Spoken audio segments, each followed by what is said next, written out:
अभी अभी बिहार के नियोजित शिक्षकों को लेकर एक बड़ी खबर सामने आ रही है। बताया जा रहा है कि कुछ नेतागण लोग मिलकर और कुछ विशिष्ट शिक्षकों का जो समूह है वो सारे लोग मिलकर और सक्षमता परीक्षा देने की बातें मामूली परीक्षा कहकर और नियोजित शिक्षकों को बरगला रहे हैं कि सेवा निरंतरता का लाभ मिल जाएगा, ये लाभ मिल जाएगा, वो लाभ मिल जाएगा, ग्रेड पे मिल जाएगा, वेतनमान मिल जाएगा। तो आप अगर सभी नियोजित जो शिक्षक हैं वो अगर इस सब के चक्कर में पड़ गए तो आप समझ लीजिए अगर फंस गए। अगर आप बिहार के नियोजित शिक्षक हैं 20 साल 22 साल से जो शिक्षक बने हुए हैं, नियोजित शिक्षक हैं, आपका अगर अब तक वह नियोजन इकाई से जुड़ना बरकरार है तो अगर आप मामूली परीक्षा के चक्कर में आप फंस गए तो समझ लीजिए कि आपका ग्रेड पे चला जाएगा, वेतनमान चला जाएगा और आप न घर के रहेंगे न विशालेशनम, यानी कि आप रोएंगे, पछताएंगे, कोई भी आपको कहने वाला नहीं रहेगा, कोई भी आपका आंसू पोंछने वाला नहीं रहेगा। यह बातें नियोजित शिक्षक कहते नजर आ रहे हैं। नियोजित शिक्षकों का जो कहना है, जो अभी भी खाँटी नियोजित शिक्षक बने हुए हैं, जो 20 साल से 22 साल से 18 साल से 15 साल से लगातार नौकरी कर रहे हैं, निकाय में शिक्षक हैं, अभी भी हैं, सक्षमता 1 हो गया, सक्षमता 2 हो गया, और वे लोग जो लोग फॉर्म नहीं भरे शांति से सुकून से अपने बाल बच्चों को पढ़ा रहे हैं और नियोजित शिक्षक बने हुए हैं, नौकरी कर रहे हैं, जिनको लंद फंद से कोई मतलब नहीं है, जिनको राज्यकर्मी नहीं बनना है, जिनको धरना प्रदर्शन में नहीं जाना है, जिनको लाठी नहीं खाना है, जो शांति प्रिय हैं और स्कूल चुपचाप आना है और स्कूल में पढ़ाना है, स्कूल पढ़ा के और चुपचाप घर जाना है। अगर 60 तक ज़िंदगी गुजर बसर अच्छे से सुकून से करना है तो नियोजित रहिए। यह अपील बिहार के नियोजित शिक्षकों का है।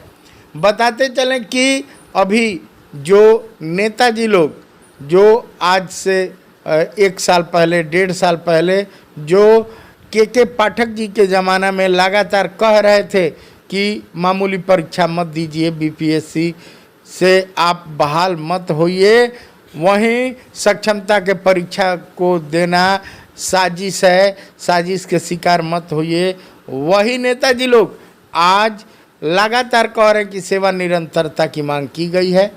सभी सेवा निरंतरता दे दी जाएगी तो सभी लोग सक्षमता का परीक्षा पास कर जाएंगे, मामूली परीक्षा दे देंगे।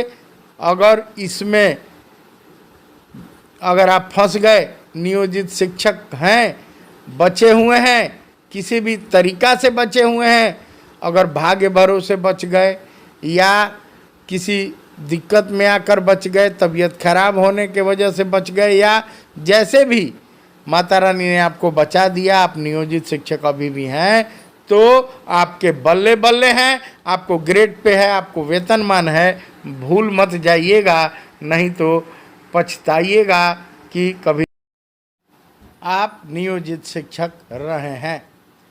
यह एक रासायनिक क्रिया है। आपको बता दें कि जिस तरह चावल से भात बन जाता है तो भात से फिर से चावल नहीं बन सकता, उसी तरह आप अगर एक बार नियोजन इकाई से इस्तीफा दे दिए, एनओसी दे दिए, एफिडेविट लगा दिए और आपको नियुक्ति पत्र मिल गया तो वह नियुक्ति पत्र ही इस्तीफा मान लिया जाता है और नई ज्वाइनिंग होगी। जिस रजिस्टर में आप रोज़ अटेंडेंस बनाते हैं, मैनुअली रूप से हाथ से अटेंडेंस बनाते हैं, उसी में आपको योगदान करना होगा, उस तारीख को योगदान करना होगा जिस तारीख को आपको नियुक्ति पत्र मिल रहा है। पुराना नौकरी आपका जय जय सिया राम हो गया, पुराना नौकरी आपका समाप्त उसी दिन हो गया जिस दिन आपको नियुक्ति पत्र मिल गई। आपको बता दें कि जो नियोजित शिक्षकों का समूह है लगातार वह कहता हुआ नज़र आ रहा है, तमाम बैठकें हो रही हैं कि मामूली परीक्षा देने को लेकर, सक्षमता परीक्षा देने को लेकर लगातार दबाव बनाया जा रहा है। इस दबाव में अब कुछ नेता लोग भी शामिल हो गए हैं, जो लोग यह कह रहे हैं, कल तक वही नेताजी जो कहते थे कि सक्षमता का परीक्षा साजिश है, वही नेताजी कहते थे, के पाठक जी को कहते थे कि ये अच्छे नहीं हैं, ये ऐसे हैं, वो वैसे हैं। वही नेताजी कल तक जो कहते थे कि सक्षमता परीक्षा शिकार हो जाइएगा साजिश का, तो ये हो जाएगा, वो हो जाएगा, फॉर्म नहीं भरना है, यह बात कोई नहीं माना। लगभग 2.5 लाख शिक्षक जो नियोजित थे, जो निकाय से जुड़े थे, जो नियोजन इकाई से जुड़े हुए थे, वे लोग बात को ठुकरा कर और सक्षमता का परीक्षा दे दिए। वहीं अपना ग्रेड पे छोड़ दिए, अपना वेतनमान छोड़ दिए और आज सिर खुजला रहे हैं। आज वो लोग ना बैक आ सकते हैं, ना पुराने नौकरी का डिमांड कर सकते हैं। जब तक चुनाव नहीं हुआ है तब तक उनको तमाम तरह के कहे जा रहे हैं बातें तमाम तरह के ख्याली पुलाव पकाए जा रहे हैं। यह कहना नियोजित शिक्षकों का है। नियोजित शिक्षकों का जो समूह है वह लगातार बैठक कर रहा है। यह बैठक पटना के गांधी मैदान में संपन्न हुई, जिसमें तमाम नियोजित शिक्षकों के वरीय जो सदस्य हैं उन लोगों का एक मांग है कि सक्षमता का परीक्षा जो भी नियोजित शिक्षक है वह देगा तो फंस सकता है।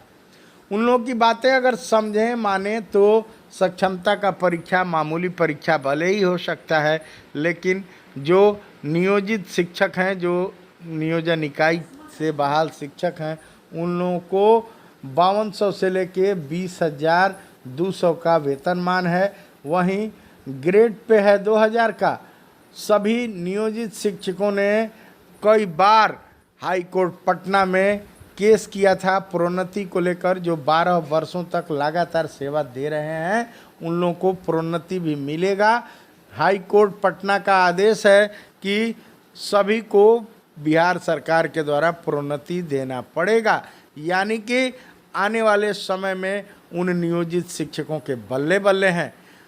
उन सभी नियोजित शिक्षकों को 7th पे कमीशन का लाभ भी मिल रहा है और 7th पे कमीशन के लाभ के अंतर्गत उनका वेतन भी 50,000 रुपया से अधिक है, जिसमें 18,000 रुपया EPF कटता है और 1,800 रुपया उनका EPF कटता है, 1,800 रुपया सरकार देती है। उनको अच्छा लाभ मिलेगा, लगभग 20,000 रुपया तक उनको रिटायर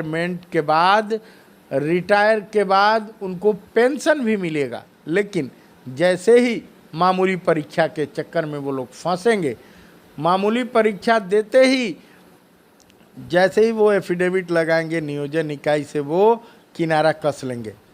जैसे ही वो परीक्षा देंगे, कंप्यूटराइज परीक्षा है, ऑनलाइन परीक्षा है, उसमें पास होना तो बहुत बड़ी बात नहीं है। लेकिन जो नियोजित शिक्षकों का कहना है, वो लोग कह रहे हैं कि मामूली परीक्षा होने के कारण सवाल भी बहुत हल्के हल्के आएंगे, लेकिन वह सारा जो पुराने नेता कह रहे थे वह बातें एकदम सत्य हैं।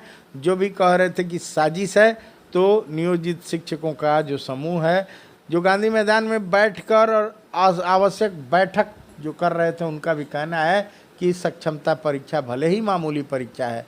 नीतीश कुमार जी जो बिहार के यशस्वी मुख्यमंत्री हैं, सबसे तेज तर्रार मुख्यमंत्री हैं, अब तक के सबसे पढ़े लिखे मुख्यमंत्री हैं, उन्होंने कहा था कि मामूली परीक्षा है, तो बात तो सत्य है कि यह मामूली परीक्षा है, लेकिन आपका यह परीक्षा ग्रेड पे ले लेगा, आपका वेतनमान ले लेगा, आपका जो भी बिहार के शिक्षा मंत्री जी ने सदन में कह भी दिया है कि यह पद जो हैं विशिष्ट शिक्षक का पद, यह सृजित हुए हैं 7th पे कमीशन के बाद। तो 7th पे कमीशन के बाद अगर सृजित हुए हैं तो 7वें वेतन का लाभ आपको नहीं मिलेगा। 7th पे कमीशन का लाभ आपको विशिष्ट शिक्षकों को नहीं मिलेगा। यह बात सर्वविदित है। यह लगातार वीडियो वायरल भी हुआ है। इस चैनल ने आपको वह वीडियो दिखाया भी था। वहीं 8th पे कमीशन उसी को मिलेगा जिसको 7th पे कमीशन मिला हुआ है। अगर आप सक्षमता परीक्षा पास कर गए तो आपका ग्रेड पे समाप्त, आपका वेतनमान समाप्त। और आश्चर्य की बात यह है कि जब पुराने नौकरी का त्यागपत्र हो गया, जब पुराना नौकरी आपने छोड़ दिया, नया नौकरी आपने ज्वाइन कर लिया, तब फिर पुराने नौकरी का लाभ आपको किस प्रकार मिलेगा, किस बेसिस पर मिलेगा? लोग कह रहे हैं कि सेवा निरंतरता का लाभ मिलेगा। कहने का अर्थ यह है कि विशिष्ट शिक्षक का अपना नियमावली है, इसका सेवा निरंतरता अपने नियमावली से होगा। और पुराने नौकरी नियोजन इकाई में जो आप थे, यह नियोजन इकाई स्वतंत्र इकाई है, यह पंचायत की निकाय है, यह नगर की नियोजन इकाई है, यह प्रखंड की नियोजन इकाई है, यह अलग स्वायत्त स्वतंत्र संस्था है। वहीं जो राज्यकर्मी बनाने की बात हो रही है, विशिष्ट शिक्षक नियमावली 2023 में बना है, उसके तहत आपको निरंतरता का लाभ मिलेगा, उसके तहत आपको वेतन संरक्षण का लाभ मिलेगा, आपको वेतन मान नहीं मिलेगा। यह बातें नियोजित शिक्षकों के समूह का कहना है। बात करते हुए नियोजित शिक्षकों के समूह ने बताया कि जो भी नियोजित शिक्षक बचे रह जाएंगे, अटल रह जाएंगे, शांतिपूर्वक अपने विद्यालय में पढ़ाते रह जाएंगे, उनको धरना से कोई मतलब नहीं है, प्रदर्शन से कोई मतलब नहीं है, उनको राज्यकर्मी नहीं बनना है, उसको लंद फंद देवानंद से कोई मतलब नहीं है। उन शिक्षकों का आने वाला समय बहुत ही अच्छा होगा। और चुनाव के पहले प्रोन्नति जो हाई कोर्ट ने दिया है, वह प्रोन्नति भी उन नियोजित शिक्षकों को मिलेगा। और जैसे ही प्रोन्नति मिलेगा, उनका ग्रेड पे जो है वह 2000 से बढ़कर 2400 हो जाएगा और वेतनमान भी बढ़ जाएगा। और 20,200 जो अधिकतम वेतनमान है, उसके हिसाब से जब उनको मिलेगा, उनका वेतन जो बढ़ के मिलेगा वह 90,000 से 1,00,000 रुपया तक 8th पे कमीशन के लाभ होते ही, 8th पे कमीशन का फ़ायदा मिलते ही उनको हो जाएगा। जो भी विशिष्ट शिक्षक हैं या बीपीएससी टीआरई 1 टीआरई 2 के जो शिक्षक हैं, वह इसके लाभ से पूर्ण रूप से वंचित रहेंगे। बताया जा रहा है, जो नियोजित शिक्षकों का समूह कह रहा है कि जो भी टीआरई 1 टीआरई 2 में चले गए, जो नियोजित शिक्षक थे, 20 साल 18 साल 22 साल से नौकरी कर रहे थे और उनका उम्र था, वे अगर फॉर्म भर दिए और वह बीपीएससी टीआरई 1 टीआरई 2 में चले गए, उनको भी कोई भी सेवा निरंतरता का लाभ नहीं मिलने वाला है।